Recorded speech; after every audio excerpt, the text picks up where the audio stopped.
ಚೈತ್ರ ಮಾಸದ ಶುಕ್ಲ ಪಕ್ಷದ ಹುಣ್ಣಿಮೆಯನ್ನು ಚೈತ್ರ ಹುಣ್ಣಿಮೆ ಅಥವಾ ಚೈತ್ರ ಪೌರ್ಣಮಿ ಪೂರ್ಣಿಮಾ ಎಂದು ಕರೆಯುತ್ತಾರೆ. ಪಂಚಾಂಗದ ಪ್ರಕಾರ ಪ್ರತಿ ತಿಂಗಳು ಹುಣ್ಣಿಮೆಯನ್ನು ಆಚರಿಸಲಾಗುತ್ತದೆ. ಇನ್ನು ಹಲವೆಡೆ ಹುಣ್ಣಿಮೆಯ ನಂತರ ಹೊಸ ತಿಂಗಳನ್ನು ಆರಂಭಿಸುತ್ತಾರೆ. ಇಡೀ ವರ್ಷದಲ್ಲಿ 12 ಹುಣ್ಣಿಮೆಗಳಿದ್ದು ಚೈತ್ರ ಮಾಸದ ಹುಣ್ಣಿಮೆಯ ವಿಶೇಷ ಮಹತ್ವವನ್ನು ಶಾಸ್ತ್ರಗಳಲ್ಲಿ ಹೇಳಲಾಗಿದೆ. ಇದು ಹಿಂದೂ ವರ್ಷದ ಮೊದಲ ಹುಣ್ಣಿಮೆ. ಈ ದಿನದಂದು ಹನುಮಂತನು ಜನಿಸಿದನು ಎಂದು ಪುರಾಣಗಳಲ್ಲಿ ಉಲ್ಲೇಖವಿದೆ. ಈ ತಿಥಿಯ ಅಧಿಪತಿ ಚಂದ್ರದೇವ. ಈ ದಿನ ಸ್ನಾನ, ದಾನ, ಉಪವಾಸ ಮತ್ತು ಚಂದ್ರನನ್ನು ಪೂಜಿಸುವುದು ತುಂಬಾ ಒಳ್ಳೆಯದು. ಈ ಬಾರಿ ಚೈತ್ರ ಹುಣ್ಣಿಮೆಯು ಏಪ್ರಿಲ್ 23 ಮಂಗಳವಾರ ಬಂದಿದೆ. ಈ ದಿನವೇ ಹನುಮ ಜಯಂತಿಯನ್ನು ಆಚರಿಸಲಾಗುತ್ತದೆ.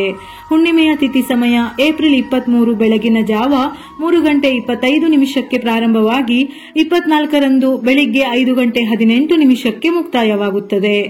ಹುಣ್ಣಿಮೆಯು ವಿಷ್ಣುವಿಗೆ ಬಹಳ ಪ್ರಿಯವಾದ ದಿನ. ಹುಣ್ಣಿಮೆಯ ಆರಾಧನೆಯನ್ನು ವಿಷ್ಣು ಸಮೇತ ತಾಯಿ ಲಕ್ಷ್ಮೀ ದೇವಿಗೆ ಸಮರ್ಪಿಸಲಾಗಿದೆ. ಈ ದಿನ ವಿಷ್ಣುವಿನ ಅವತಾರವಾದ ಸತ್ಯನಾರಾಯಣ ಸ್ವಾಮಿಯನ್ನು ಆರಾಧಿಸುತ್ತಾರೆ. ಹಾಗಾಗಿ ಸತ್ಯನಾರಾಯಣ ಪೂಜೆ ಮಾಡಲು ಹುಣ್ಣಿಮೆ ತುಂಬಾ ಪ್ರಶಸ್ತವಾದ ದಿನ. ಇದರ ಜೊತೆಯಲ್ಲಿ ಹುಣ್ಣಿಮೆಯ ದಿನ ತಾಯಿ ಲಕ್ಷ್ಮೀ ದೇವಿಯನ್ನು ಪೂಜಿಸಿದರೆ ಸಕಲವೂ ಪ್ರಾಪ್ತಿಯಾಗಿ ಮನೆಯಲ್ಲಿ ಹಣದ ಕೊರತೆ ಎದುರಾಗುವುದಿಲ್ಲ ಎಂದು ಹೇಳುತ್ತಾರೆ. ಈ ದಿನ ಸ್ನಾನದ ನೀರಿಗೆ ತುಳಸಿ ದಳವನ್ನು ಸೇರಿಸಿ ಸ್ನಾನ ಮಾಡಿದರೆ ಲಕ್ಷ್ಮೀ ದೇವಿ ಸಂತುಷ್ಟಳಾಗುತ್ತಾಳೆ.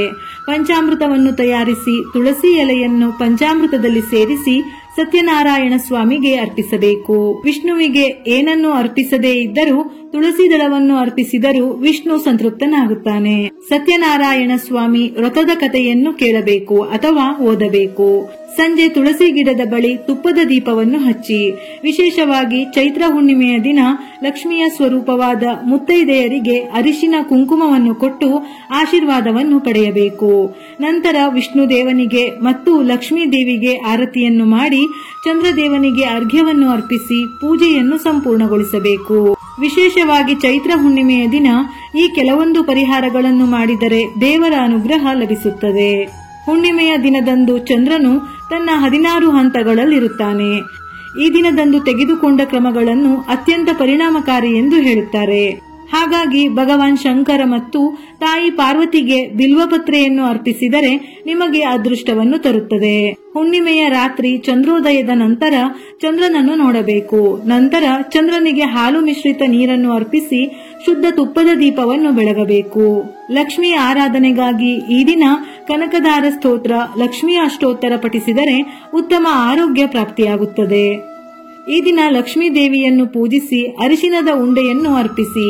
ಪೂಜೆಯ ನಂತರ ಈ ಅರಿಶಿನವನ್ನು ಹಣ, ಒಡವೆಯನ್ನು ಇಡುವ ಜಾಗದಲ್ಲಿ ಇಡಬೇಕು. ಹುಣ್ಣಿಮೆಯ ದಿನದಂದು ಲಕ್ಷ್ಮೀ ದೇವಿಯು ಅರಳಿ ಮರದಲ್ಲಿ ವಾಸಿಸುತ್ತಾಳೆ. ಹಾಗಾಗಿ ಮುಂಜಾನೆ ಅರಳಿ ಮರಕ್ಕೆ ಸಿಹಿ ನೀರನ್ನು ಅರ್ಪಿಸಿದರೆ ತಾಯಿ ಲಕ್ಷ್ಮಿಯ ಆಶೀರ್ವಾದ ನಿಮಗೆ ಸಿಗುತ್ತದೆ.